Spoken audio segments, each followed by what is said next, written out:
ఈరోజు ఈ యొక్క పాత్రికేయ సమావేశానికి కవర్ చేయడానికి విచ్చేసినటువంటి ప్రింట్ అండ్ ఎలక్ట్రానిక్ మీడియా మిత్రులకి నమస్కారాలు తెలియజేస్తూ, ప్రధానమంత్రి నరేంద్ర మోడీ గారు మొట్టమొదటిసారి ప్రధానమంత్రిగా బాధ్యతలు 2014 సంవత్సరంలో స్వీకరించే సమయానికి భారతదేశ ఆర్థిక వ్యవస్థ ప్రపంచంలో 11వ స్థానంలో ఉంది. 11 సంవత్సరాల మోడీ గారి యొక్క పాలన యొక్క సంస్కరణల ప్రభావ ఫలితంగా ఈరోజు ప్రపంచంలోనే భారతదేశం 4వ అతిపెద్ద ఆర్థిక వ్యవస్థగా ఈరోజు రూపాంతరం చెందింది. రాబోయే 2 సంవత్సరాల కాలంలో ప్రపంచంలోనే 3వ అతిపెద్ద ఆర్థిక వ్యవస్థగా భారతదేశం చేరబోతా ఉంది. 2047 నాటికి ప్రధానమంత్రి నరేంద్ర మోడీ గారి సంకల్పం వికసిత భారత్, అంటే అభివృద్ధి చెందినటువంటి భారతదేశం, అలాగే ఆత్మనిర్భర్ ద్వారా విశ్వగురువుగా భారతదేశం ఆవిర్భవించాలి అనేటటువంటి ఒక సంకల్పంతో వారు కార్యాచరణ తీసుకొని ముందుకు వెళ్తా ఉన్నారు. 2047 నాటికి ఆంధ్రప్రదేశ్ గౌరవ ముఖ్యమంత్రి చంద్రబాబు నాయుడు గారు వారి యొక్క ధ్యేయం స్వర్ణాంధ్ర సాధన, అంటే దేశంలోనే ఆంధ్రప్రదేశ్ ఆర్థిక వ్యవస్థ అగ్రగామిగా దేశంలో రాష్ట్రానిగా తీర్చిదిద్దేటటువంటి ధ్యేయంతో వారు పనిచేస్తూ ఉన్నారు. $30 ట్రిలియన్ ఆర్థిక వ్యవస్థగా భారతదేశాన్ని 2047 నాటికి తీర్చిదిద్దాలని ప్రధానమంత్రి నరేంద్ర మోడీ గారి వికసిత భారత సంకల్పంలో భాగంగా అడుగులు వేస్తూ ఉంటే, ఆంధ్రప్రదేశ్ ముఖ్యమంత్రి చంద్రబాబు నాయుడు గారు 2047 నాటికి స్వర్ణాంధ్ర సాధన దిశగా $2.4 ట్రిలియన్ ఆర్థిక వ్యవస్థగా ఆంధ్రప్రదేశ్ని అభివృద్ధి చేయాలి, 15% వృద్ధి రేటుతో అనేటటువంటి సంకల్పంతో వారు పనిచేస్తూ ఉన్నారు. అలాగే 2047 నాటికి నరేంద్ర మోడీ గారి యొక్క సంకల్పం భారతదేశ ప్రజల తలసరి ఆదాయం $26,000 తీసుకువెళ్లాలని వారి సంకల్పం. ముఖ్యమంత్రి చంద్రబాబు నాయుడు గారు ఆంధ్రప్రదేశ్ ప్రజల తలసరి ఆదాయాన్ని $46,000 చేర్చాలి అనేటటువంటి ధ్యేయంతో వారు పనిచేస్తూ ఉన్నారు. అంటే స్థూలంగా వికసిత భారత్లో స్వర్ణాంధ్ర భాగస్వామ్యం అనేటటువంటిది చాలా కీలక భూమిక పోషించేటటువంటి విధంగా ఆంధ్రప్రదేశ్ కార్యాచరణని చంద్రబాబు నాయుడు గారు తీర్చిదిద్దుతూ ఉన్నారు. చాలా స్పష్టంగా 2047 నాటికి వికసిత భారత్ కావాలంటే, ఆంధ్రప్రదేశ్ స్వర్ణాంధ్ర కావాలంటే దేశ మరియు రాష్ట్ర ఆర్థిక వ్యవస్థల పరిమాణంతో పాటు తలసరి జాతీయ మరియు రాష్ట్ర ఆదాయం ఏదైతే ఉందో పెరగాలనేటటువంటి లక్ష్యంతో సుపరిపాలన సాగే దిశగా కేంద్ర రాష్ట్ర ప్రభుత్వాలు డబుల్ ఇంజిన్ సర్కారు ఆధ్వర్యంలో పనులు చాలా వేగంగా జరుగుతూ ఉంది, కార్యాచరణ తీసుకొని ముందుకు వెళ్తాం జరుగుతూ ఉంది. విజయాల్ని అందుకోవాలంటే, సంకల్పించినటువంటి విజయాలు సాధించాలంటే వాటిని ఏదైతే 11వ ఆర్థిక వ్యవస్థ 2014లో ఉన్నటువంటి ఆర్థిక వ్యవస్థని 4వ స్థానానికి తీసుకొచ్చినా, రాబోయే 2-3 ఏళ్లలో 3వ స్థానానికి వెళ్లిన, 2047 నాటికి విశ్వగురువుగా ప్రపంచంలోనే అగ్రగామి ఆర్థిక వ్యవస్థగా తీర్చిదిద్దాలనేటటువంటి సంకల్పంతో ముందుకు వెళ్తున్నా, దాన్ని ఓడ్చుకోలేని కడుపు మంట స్పష్టంగా కాంగ్రెస్ పార్టీ ఉంది, వారి మిత్రులకు ఉంది. అది చాలా స్పష్టంగా బహిర్గతమవుతోంది వారి యొక్క వ్యవహార శైలి. గత 11 సంవత్సరాలుగా ఒకసారి మనం చూస్తే ప్రపంచవ్యాప్తంగా ఉన్నటువంటి అభివృద్ధి చెందినటువంటి ఆర్థిక వ్యవస్థ దేశాల ఆర్థిక వ్యవస్థలు కూడా ఏ విధంగా మందగమన ఆర్థిక వృద్ధితోటి ఇబ్బందులు పడుతున్నాయి అనేటటువంటి దాన్ని మనం స్పష్టంగా చూశాం. అంత పెద్ద ఒత్తిడిని కూడా తట్టుకొని భారతదేశం వృద్ధిని ప్రపంచంలోనే అత్యధిక వృద్ధి రేటుని నమోదు చేస్తూ ఉందంటే ప్రధానమంత్రి నరేంద్ర మోడీ గారు తీసుకున్నటువంటి సంస్కరణలు, అమలు చేస్తున్నటువంటి సంక్షేమ పథకాలతో పాటు అభివృద్ధి ప్రాజెక్టులు, అంత్యోదయ స్ఫూర్తితోటి ఏదైతే అమలు చేస్తున్నారో వాటి యొక్క ప్రభావ ఫలితం వల్ల ఇంత ఆర్థిక మాంద్య పరిస్థితులు, ఇబ్బంది పరిస్థితులు ప్రపంచవ్యాప్తంగా ఉన్నా కూడా అత్యధిక వృద్ధి రేటు భారతదేశం ఈరోజు నమోదు చేస్తూ ఉంది. ఇంత తీవ్రమైనటువంటి అంతర్జాతీయ ఆర్థిక ఒత్తిడి పరిస్థితుల్లో సప్లై చైన్ డిజరప్షన్ ఏర్పడింది. అంటే సప్లై గొలుసు ఏదైతే ఉక్రెయిన్ రష్యా యుద్ధానంతరం ఆ యొక్క ప్రతిబంధకాన్ని కూడా అధిగమించినటువంటి పరిస్థితి. వివిధ అభివృద్ధి చెందినటువంటి దేశాల ఆర్థిక వ్యవస్థలో కోనరిల్లి కుప్పకూలుతున్నా కూడా మొక్కవోని ఆత్మవిశ్వాసంతో నిఠారుగా నిలిచి ఉన్నటువంటి ఆర్థిక వ్యవస్థగా అత్యధిక వృద్ధి రేటు ఈ రోజు నమోదు చేస్తున్నటువంటి దేశంగా భారతదేశం ఉంది. ప్రపంచ బ్యాంకు కూడా స్పష్టంగా చెప్పింది, ఈ ఆర్థిక సంవత్సరంలో కూడా 6.7% వరకు వృద్ధి రేటుని సాధించేటటువంటి దిశగా భారతదేశం అడుగులు వేస్తా ఉంది అనేటటువంటి అంచనాన్ని ప్రపంచ బ్యాంకు ఈరోజు లెక్కల్లో తెలియజేసింది. ముఖ్యంగా ఇన్ని ఇబ్బందికరమైన ప్రపంచవ్యాప్తంగా అంతర్జాతీయంగా ఇంత ఇబ్బందికరమైన విపత్కరమైన ఆర్థిక సమస్యలతో ప్రపంచ దేశాలు కొట్టుమిట్టాడుతున్నా కూడా నెలదొక్కునేటటువంటి భారతదేశం ఏ విధమైనటువంటి అద్భుత ఫలితాలను చూపిస్తుందో, భవిష్యత్తుకి బాటలు ప్రపంచ ఆర్థిక వ్యవస్థకు కూడా మన వైపు చూసేటటువంటి ఆకర్షించేటటువంటి విధంగా ఈ యొక్క అంశాలన్నీ ప్రభావం కావడానికి మూల కారణాలు 2014-19 మధ్యలో మొట్టమొదటిసారిగా మోడీ గారు ప్రధానమంత్రి అయిన తర్వాత సంస్కరణలతోటి ముందు వ్యవస్థల్ని చక్కబెట్టేటటువంటి ప్రయత్నం చేశారు. ఒకవైపు సంస్కరణలతోటి వ్యవస్థలను చక్కబెడుతూనే ప్రాథమిక అవసరాలు మరుగుదొడ్ల దగ్గర నుంచి ప్రారంభమై జన్ధన్ ఖాతాల దగ్గర నుంచి ముందుకు వెళ్తూ ఆయుష్మాన్ భారత్, పీఎం ఆవాస యోజన, జల్ జీవన్ మిషన్ ఇటువంటి స్కీమ్స్ అన్నింటినీ కూడా ప్రజలకి చేరువ కావటానికి అర్హతే ఆధారంగా అంత్యోదయ స్ఫూర్తితోటి ఆ పథకాలన్నీ కూడా లబ్ధిదారులకు అందేటటువంటి విధంగా 2014-19 మధ్యన సంస్కరణలు తీసుకున్నారు. వ్యవస్థలో ఉండేటటువంటి మార్పులు చేర్పులు తీసుకున్నారు. డిజిటల్ విప్లవాన్ని సృష్టించేటటువంటి ప్రయత్నం చేశారు. అలా 2014-19లో వేసినటువంటి తొలి అడుగు ఏదైతే ఉందో 19-20 సంవత్సరంలో చూసినట్లయితే ఆటోమొబైల్ రంగము, టెక్స్టైల్ రంగానికి సంబంధించి ఒడిదొడుకులు ఎదుర్కొంటే సంస్కరణలు తీసుకొని వాటిని చక్కబెట్టేటటువంటి ప్రయత్నం చేశారు. ఎన్బిఎఫ్సీలు కోనరిల్లేటటువంటి పరిస్థితి ఉంటే చక్కదిద్దే పరిస్థితి చేశారు. బ్యాంకింగ్ వ్యవస్థ అగమ్యగోచరంగా ఎన్పిఎల్ తోటి ఇబ్బంది పడతా ఉంటే మనందరికీ తెలుసు, మెర్జర్స్ ద్వారా ఏ విధంగా బ్యాంకులని మొత్తాన్ని కూడా ఒక కొత్త పంతో ఇవాళ అత్యధిక లాభాలు గణించేటటువంటి సంస్థలుగా పబ్లిక్ సెక్టర్ బ్యాంక్స్ ని తీర్చిదిద్దేటటువంటి ప్రయత్నం చేశారు. అలాగే 19-24 మధ్య గతిశక్తి యోజనని తీసుకున్నారు. ఆర్థిక ఊతాన్ని 111 లక్షల కోట్ల రూపాయల విలువైనటువంటి వివిధ మౌలిక సదుపాయాల ప్రాజెక్టులని దేశవ్యాప్తంగా కూడా అమలు చేసేటటువంటి కార్యాచరణని 2019-24 మధ్య తీసుకున్నారు. కరోనా సమయంలో ఆ ఉత్పత్తాన్ని ఏ విధంగా ఎదుర్కొన్నాము, ఆత్మనిర్భర్ వ్యాక్సిన్ ని తీసుకున్నాము, ఆత్మనిర్భర్ భారత్ తోటి పరిశ్రమలను మొత్తం కూడా కాపాడుకునేటటువంటి ప్రయత్నం చేశాము. తద్వారా ఏదైతే ఆ యొక్క వృద్ధి రేటు మిగతా దేశాల్లో ప్రతిబంధకంగా ఇబ్బందికరంగా మారిన భారతదేశంలో సానుకూలంగా ముందుకెళ్లేటటువంటి విధంగా ఆయన కార్యాచరణ తీసుకున్నారు. 2024 తర్వాత మూడోసారి అధికారంలోకి వచ్చిన తర్వాత భారతదేశ స్వయం సమృద్ధి ఆయుధాల ద్వారా ఆపరేషన్ సింధూర్లో ఈ మధ్యనే మనం చూపించగలిగాం.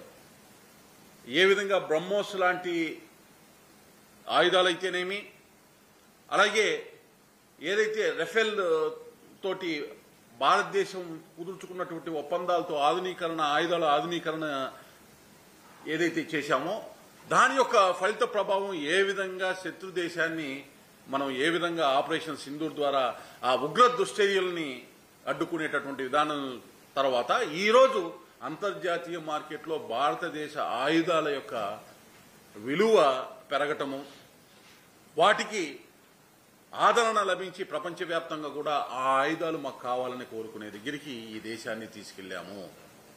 ఇది ప్రధానమంత్రి నరేంద్ర మోడీ గారు గడిచిన 11 సంవత్సరాల్లో ఆయన పరిపాలనలో జరిగినటువంటి అత్యద్భుతమైనటువంటి వివిధ రకాల అంశాలు ఏ విధంగా ప్రభావితమై ఈరోజు ఈ యొక్క ఆర్థిక వ్యవస్థలో కూడా సురక్షితంగా భారతదేశాన్ని 2047 నాటికి విశ్వగురువుగా రూపాంతరం చెందేటటువంటి విధంగా వికసిత భారత్లో ప్రజలందరినీ కూడా సమ్మిళిత అభివృద్ధిలో భాగస్వామ్యులు చేసేటటువంటి విధంగా కార్యాచరణ తీసుకొని ముందుకు వెళ్తా ఉన్నారు. ముఖ్యంగా అభివృద్ధి సంక్షేమం అంత్యోదయ స్ఫూర్తితో ఏదైతే అమలు చేశారో ప్రధానమంత్రి నరేంద్ర మోడీ గారు ఒక్కసారి, ఎందుకంటే చాలా మంది భారతదేశం 4వ ఆర్థిక వ్యవస్థకు చేరిందనగానే తట్టుకోలేనటువంటి విధంగా వివిధ రకాల విమర్శలు చేసేటప్పుడు ఒక్కసారి ఈ 11 సంవత్సరాలు ఒకవైపు వృద్ధిని ప్రపంచంలో ఉన్న మిగతా దేశాల కన్నా మెరుగ్గా ఫలితాలు సాధిస్తూనే ఏ విధంగా సంక్షేమం అభివృద్ధి ప్రాజెక్టులు తీసుకొని ముందుకు వెళ్ళామో 14కు ముందు ఉన్నటువంటి పరిస్థితి ఈ రోజు ఉన్నటువంటి పరిస్థితిని ఒకసారి బేరీ చేసుకోవాల్సినటువంటి అవసరం ఉంది.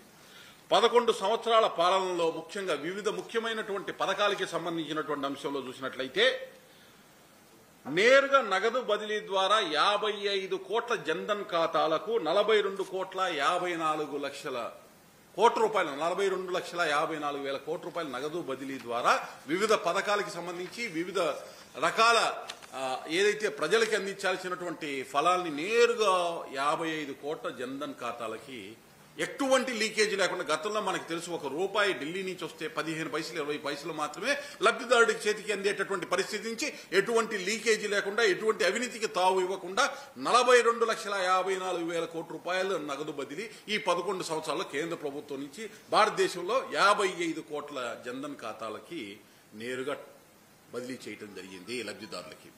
పీఎం ఆవాస్ యోజన 1,30,00,000 గృహాలు పట్టణ పేదలకి ఈ యొక్క 11 సంవత్సరాలు అందించడం జరిగింది.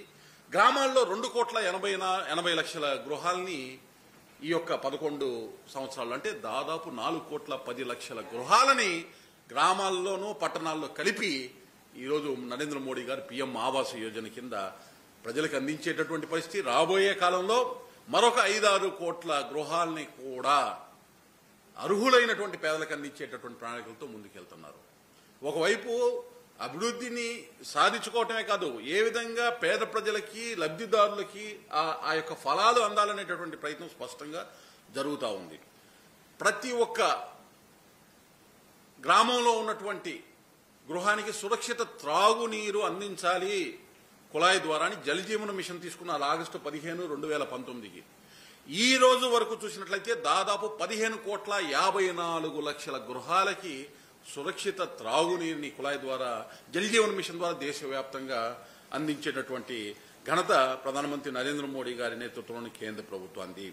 అలాగే నగరాల్లో అమృత పథకం ద్వారా త్రాగునీరు మౌలిక సదుపాయాలు కోసం కేంద్ర ప్రభుత్వం దాదాపు మీరు ఒకసారి కనుక గమనించినట్లయితే దాదాపు 1,50,000 కోట్ల వరకు స్మార్ట్ సిటీస్ ద్వారా నిధుల ద్వారా దేశవ్యాప్తంగా ఉన్న 100 నగరాలని అభివృద్ధి చేసేటటువంటి కార్యాచరణ తీసుకొని ముందుకు వెళ్తా ఉన్నారు. అదేవిధంగా మీరు ఒకసారి కనుక చూసినట్లయితే ఇప్పటి వరకు 11,84,00,000 గృహాలకి టాయిలెట్స్ ఇచ్చినటువంటి ఘనత నరేంద్ర మోడీ గారిది.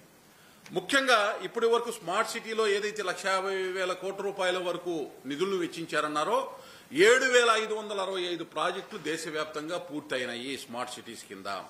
అలాగే గరీబ్ కళ్యాణ్ అన్న యోజన కింద పేద ప్రజలకు ఉచితంగా ప్రతి నెల 5 కేజీల బియ్యం, అదే కనుక అంత్యోదయ కార్డులో ఉన్న వారికి 35 కేజీల ప్రతి ఒక్క కుటుంబానికి బియ్యము, 80 కోట్ల మంది గరీబ్ కళ్యాణ్ అన్న యోజన కింద వారికి ఆహారాన్ని అందిస్తుంది ఉచితంగా కేంద్ర ప్రభుత్వం. అలాగే 49,56,00,000 మందికి ముద్రా రుణాలు, చిన్న చిన్న వ్యాపారాలు చేసుకుంటూ ఆర్థిక స్వావలంబన సాధించే దిశగా ముఖ్యంగా మహిళలు అతి ఎక్కువగా ఉన్నారు ఈ యొక్క కేటగిరీలో. అలాగే పీఎం ఆయుష్మాన్ భారత్లో ఆరోగ్యాన్ని, ప్రజల ఆరోగ్యాన్ని కాపాడటం కోసం ఏదైతే తీసుకున్నారో 5 లక్షల రూపాయల వరకు ఆరోగ్య బీమా, 9,35,00,000 మందికి ఇప్పుడు వరకు కూడా దేశంలో ఆయుష్మాన్ భారత్ కింద వైద్యాన్ని ఇవ్వటం జరిగింది. అలాగే గ్రామీణ సడక్ యోజన ద్వారా అన్కనెక్టెడ్ హ్యాబిటేషన్స్ కి రహదారుల కనెక్టివిటీ కోసం 7,57,000 కిలోమీటర్ల రోడ్లను ఈ 11 సంవత్సరాల్లో పూర్తి చేయటం జరిగింది. అలాగే పీఎం కిసాన్ సమ్మాన్ నిధి కింద 11 కోట్ల మంది రైతులకి సంవత్సరానికి 6,000 రూపాయలు చొప్పున వారికి వ్యవసాయ అవసరాలకి వినియోగానికి అవసరానికి వారికి ఇవ్వటం జరిగింది. అలాగే కోట్లాది మెట్రిక్ టన్నుల సబ్సిడీ యూరియా సబ్సిడీని కింద కేంద్ర ప్రభుత్వం రైతులకి అందించడం జరుగుతుంది. ఫసల్ బీమా యోజన కింద రైతులకి నష్టపరిహారం ఇవ్వటమైతేనే కృషి సంచయ యోజన ద్వారా 1 డ్రాప్ మోర్ క్రాప్ అనేటటువంటి విధంగా సబ్సిడీతోటి ఆ యొక్క ప్రాజెక్టులని దిగ్విజయంగా అమలు చేయటం. వీధి వ్యాపారుల కోసం కరోనా అనంతరం పీఎం స్వానిధి కార్యక్రమం తీసుకున్నారు. ఇవాళ కామన్ ఇంట్రెస్ట్ గ్రూప్స్ పెట్టి పీఎం స్వానిధిని మళ్లీ కొత్త పంపులతోటి ఏదైతే మహిళలు సెల్ఫ్ హెల్ప్ గ్రూప్స్ ఉన్నాయో అలాగే పురుషులతోటి కామన్ ఇంట్రెస్ట్ గ్రూప్స్ ని ఫామ్ చేసి పీఎం స్వానిధిని అమలు చేసేటటువంటి విధంగా ముందుకు వెళ్తా ఉన్నారు. 18 రకాల చేతి వృత్తులకి సంబంధించినటువంటి వారికి ఆదుకోవడం కోసం వారికి రుణ సౌకర్యం నైపుణ్య శిక్షణ ఇచ్చి పీఎం విశ్వకర్మ ద్వారా స్వయం సమృద్ధి సాధించగా స్వయం వ్యాపారాన్ని చేతి వృత్తులు చేసుకునే 18 రకాల వృత్తులు వారికి అవకాశాలు కల్పిస్తూ ఈరోజు ముందుకు వెళ్తా ఉన్నారు.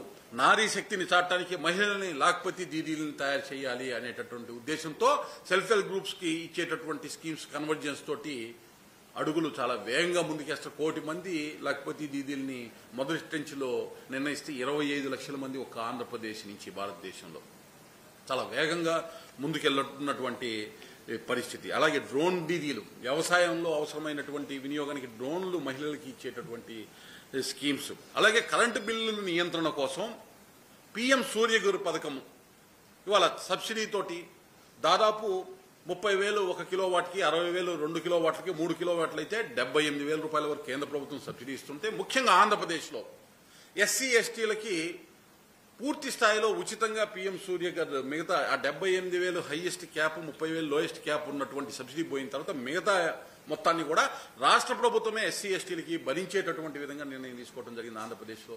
అదే బీసీలకైతే మరొక 20,000 రూపాయల వరకు వారికి అదనపు సబ్సిడీ ఇచ్చేదానికి రాష్ట్ర ప్రభుత్వం నిర్ణయం తీసుకోవడం జరిగింది.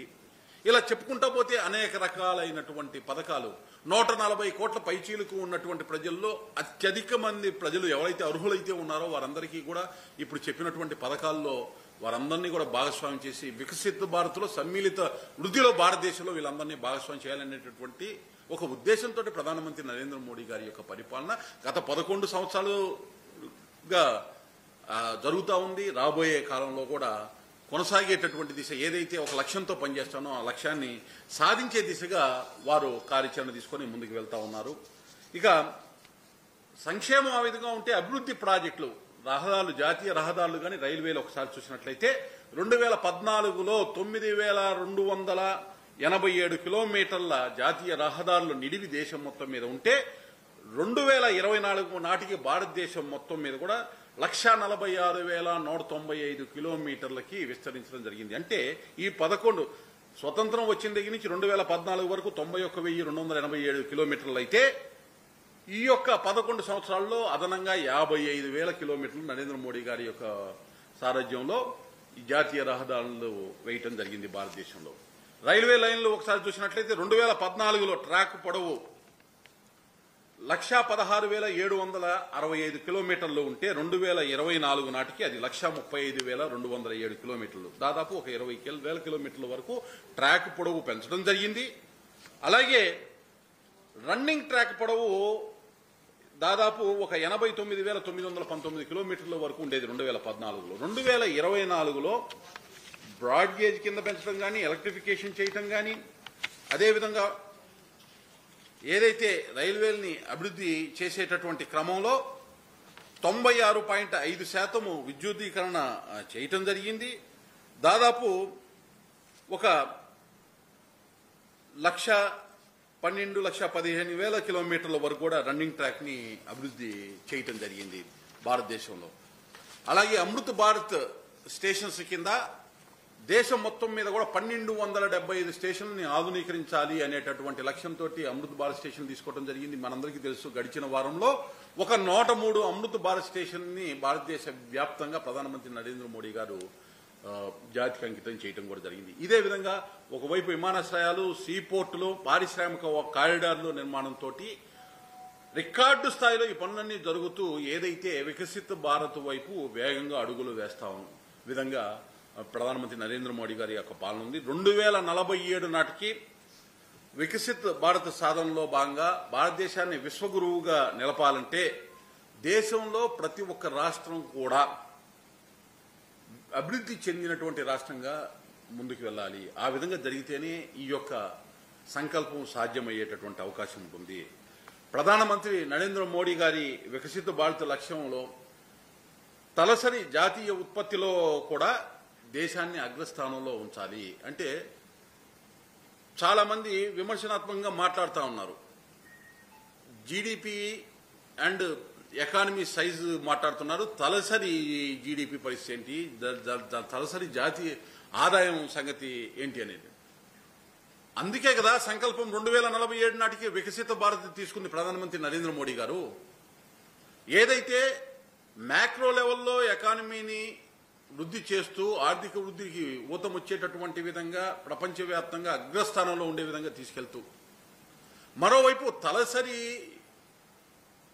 స్థూల ఉత్పత్తి, తలసరి ఆదాయాన్ని కూడా పెంచాలనే దానికి ఉద్దేశంతోనే కదా వికసిత భారత్ సంకల్పం తీసుకుంది.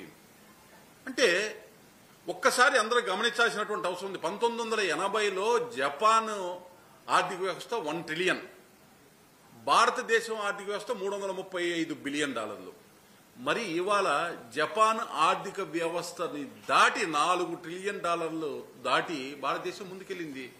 మరి దీని గురించి ఈ యొక్క ఏదైతే అంతరం ఉందో, ఏ విధంగా మనం వృద్ధి సాధించామో దాని గురించి ఎందుకు మాట్లాడరు? ప్రధానమంత్రి గారు చాలా స్పష్టంగా ఉన్నారు.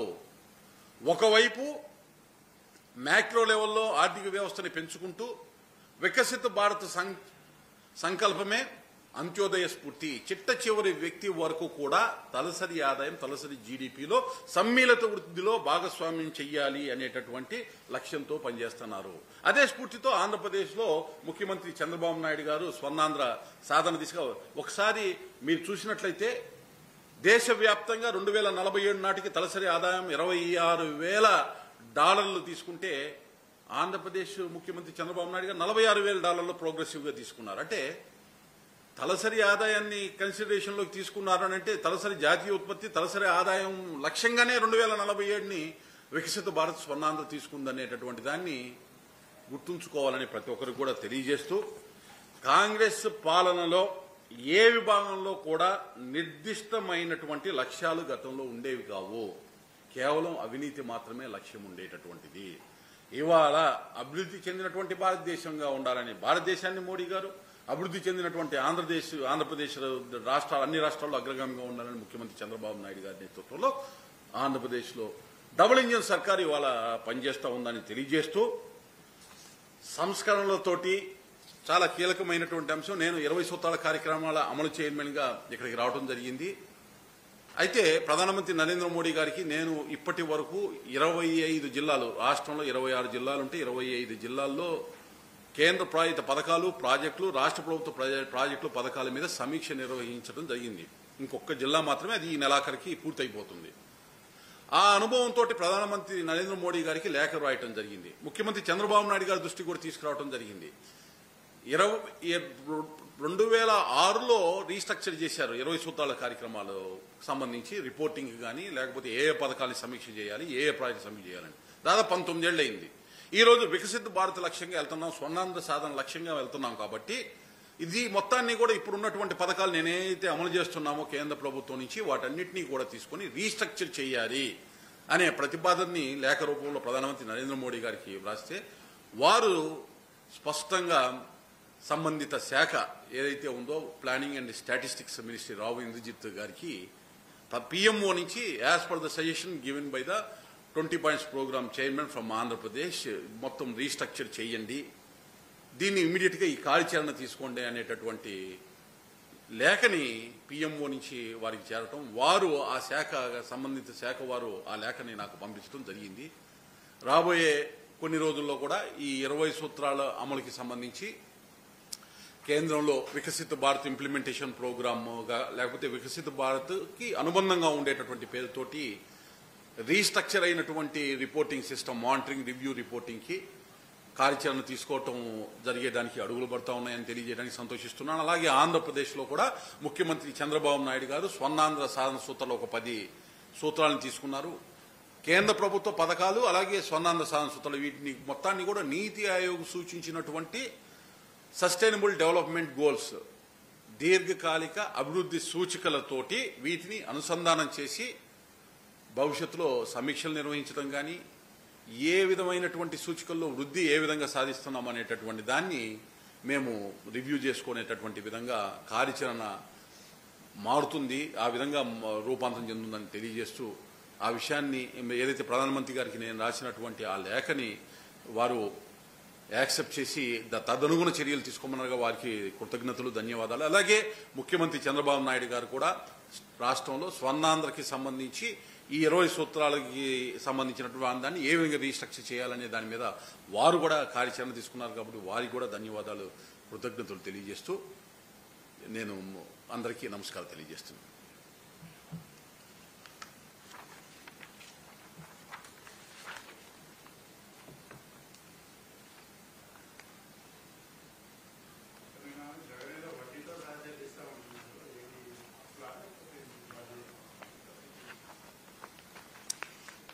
ఆయన్నే అడగండి, ఎందుకంటే అసలు ఏ సందర్భంలో దేనికి మాట్లాడారో ఆయనకే తెలవాలి.